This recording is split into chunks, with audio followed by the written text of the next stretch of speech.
প্রিয় তুমি, আজ থেকে ঠিক ৩১টা বসন্ত আগে এসেছো তুমি এই ধরিত্রী মাতার বুকে।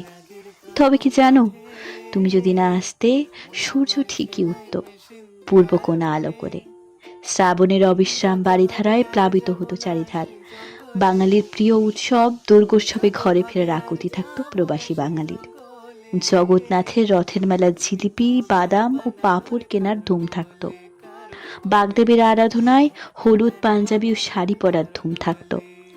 সপ্তাহান্তে দীপুদা ঘুরতে যাওয়ার ধুম থাকতো।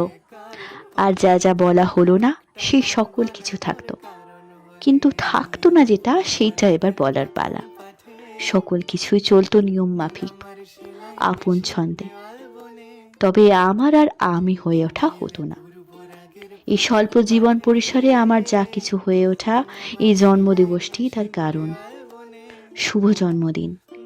খুব ভালো থেকো, সুস্থ থেকো, নিজের যত্ন নাও।